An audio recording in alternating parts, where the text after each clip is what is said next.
Chapter वो chapter है Indian civilisation and culture. Indian civilisation and culture का मतलब होता है भारतीय सभ्यता और संस्कृति। तो हमारी भारतीय सभ्यता और संस्कृति में मतलब पूरे भारत में जो इम्पोर्टेंस रोल अदा किए हैं वो हमारे हैं महात्मा गांधी जी। और महात्मा गांधी जी को हम जो हैं सभी व्यक्ति जो हैं उनको बापू कहते हैं।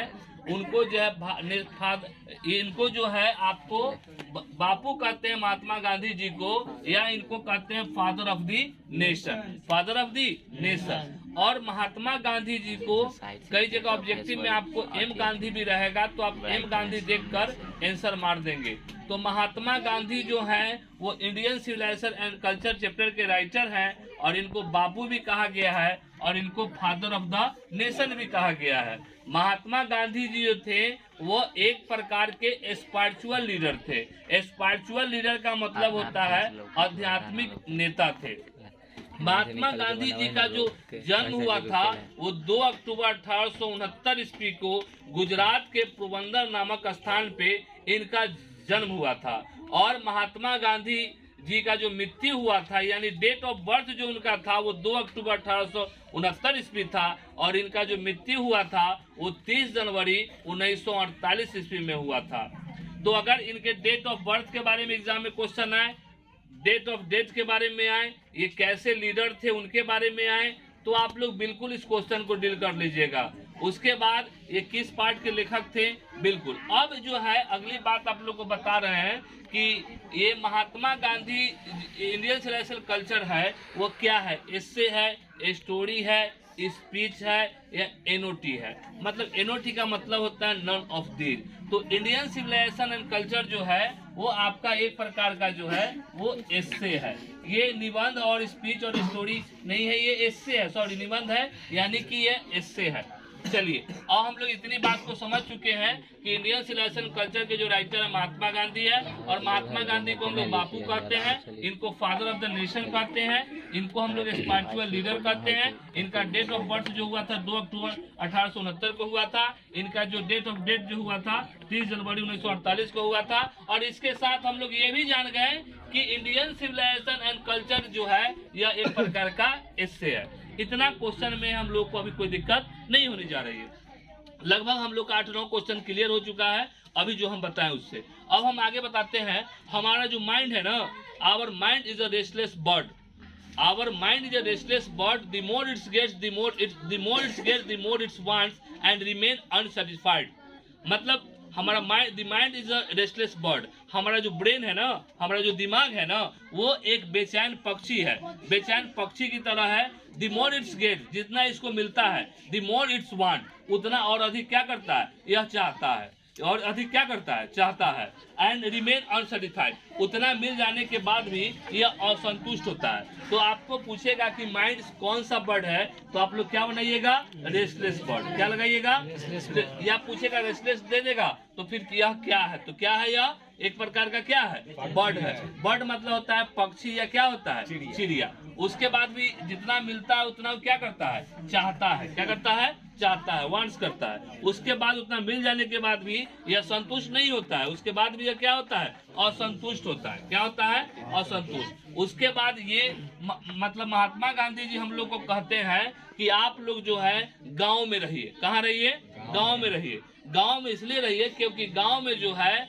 मतलब चोर डाकुओं का जो है खतरा नहीं होता है। लेकिन शहरों में वो रहने के लिए हम लोग को मतलब सिटीज में रहने के लिए हम लोग को वो मना करते हैं। क्या करते हैं, मना करते हैं। वो नहीं कहते हैं कि तुम लोग सिटी में रहो, तुम लोग शहर में रहो, क्योंकि शहर में जो है गैंग्स का, रॉबर्स का खतरा रहता है जो हमें लूट सकते हैं। क्या कर सकते हैं, लूट सकते हैं। इसलिए हम लोग कहाँ रहे, मतलब गाँव में रहे। गाँव में रहने के लिए महात्मा गांधी हम लोग को क्या करते हैं, प्रेरित करते हैं। क्या करते हैं, प्रेरित करते हैं। अब बता रहे हैं यूरोपियन सिविलाइजेशन जो पश्चिमी जो सभ्यता है उसके वो खिलाफ है। महात्मा गांधी कहते हैं कि जो पश्चिमी सभ्यता के लोग जो है जिस प्रकार रहते हैं वैसा हम लोग नहीं रहे। हम लोग जो है अपनी जो आवर कल्चर है उस कल्चर को हम लोग क्या करें, फॉलो करें। हमारी जो सभ्यता है ना इंडियन सिविलाइजेशन, उसकी हम लोग क्या करें, उसको हम लोग क्या करें, फॉलो करें।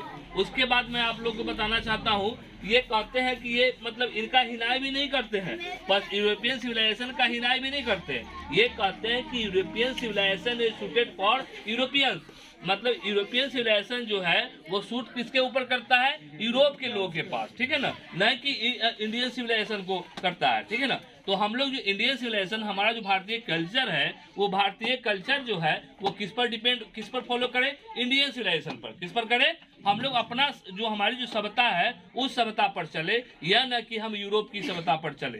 फिर उसके बाद ये बताते हैं कि जो हम लोग जो पूजा करते हैं वो किसकी पूजा करते हैं, तो यूरोपीय में जो लोग रहते हैं यूरोपीय सिविलाइजेशन में, वो पूजा करते हैं मटेरियल्स की। मटेरियल्स मतलब होता है वो वस्तुओं की पूजा करते हैं। किसकी पूजा करते हैं, वस्तुओं की पूजा करते हैं। उसके बाद मैं आपको बताना चाहूंगा आवर एंशिएंट, मतलब हमारे जो पूर्वज है वो हम लोग को कहते हैं कि हम लोग जो है रहे, तो हम लोग कहाँ रहे, गांव में रहे, सिटीज में रहे, मेगा सिटीज में रहे या विलेज में रहे, तो हम लोग कहाँ रहना पसंद करेंगे, विलेज में। ये हमारे पूर्वज कहते हैं। कौन कहते हैं, पूर्वज।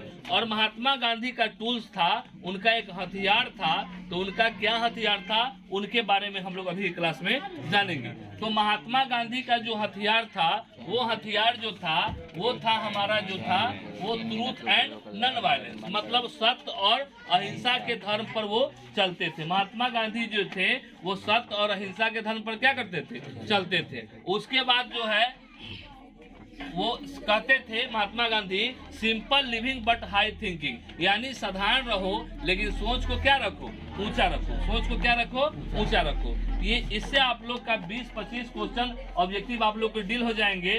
तो आप लोग का जो पहला क्वेश्चन जो जाता है, एक क्वेश्चन जाता है कि who wrote Indian civilisation and culture, who wrote Indian civilisation and culture this lesson, मतलब इंडियन सिविलाइजेशन कल्चर जो लेसन है उनको कौन लिखे हैं। तो दे देगा सरदार पटेल, आपको देगा जवाहरलाल नेहरू, महात्मा गांधी दे देगा, या कहने का मतलब है सुभाष चंद्र बोस दे देगा।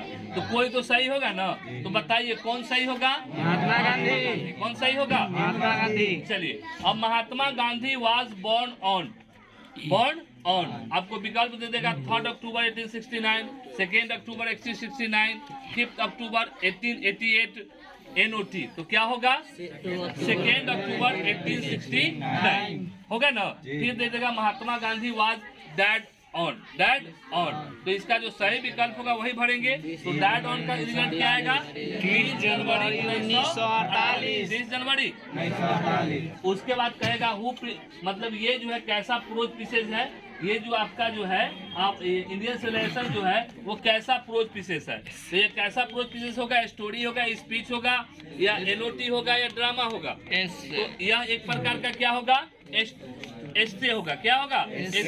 ये क्वेश्चन क्लियर हो चुके हैं, 4 क्वेश्चन। उसके बाद आपका जो है पूछेगा कि ये पैरोज जो है, पैरोज मैंने नहीं बताया था वीडियो में, पैरोज जो है वो किससे रिलेटेड है। तो पैरोज जो है इजिप्ट से, इजिप्ट, ठीक है ना, इसे मिस्र के शासक के रूप में यह काम करता है। दोनों एक दूसरे से क्या है, संबंधित है, दोनों एक दूसरे से क्या है, संबंधित है। फिर आपसे पूछेगा कि महात्मा गांधी का जो है टूल्स क्या था, तो महात्मा गांधी का टूल्स क्या है, truth and non violence, truth and non violence, truth and क्या है, नॉन वायलेंस। उसके बाद आपसे पूछेगा कि आवर एंशिएंट जो है, हमारे जो पूर्वज है वो किस चीज को फॉलो करते थे, किस चीज को, बिजनेस को फॉलो करते थे, एग्रीकल्चर को फॉलो करते थे, टीचर को फॉलो करते था, या NOT। तो हमारे पूर्वज जो है, हमारे बाप दादाजी जो थे वो किस चीज को, मतलब किस चीज को फॉलो करते थे, किस चीज में ज्यादा बिलीव करते थे। तो वो लोग जो है एग्रीकल्चर में क्या करते थे, सबसे ज्यादा क्या करते थे, बिलीव करते थे, यानी खेती बाड़ी करने में सबसे ज्यादा क्या करते थे, बिलीव करते थे। कौन, आवर एंशिएंट, ठीक है ना। ठीक है, आज की इस वीडियो में इतना ही।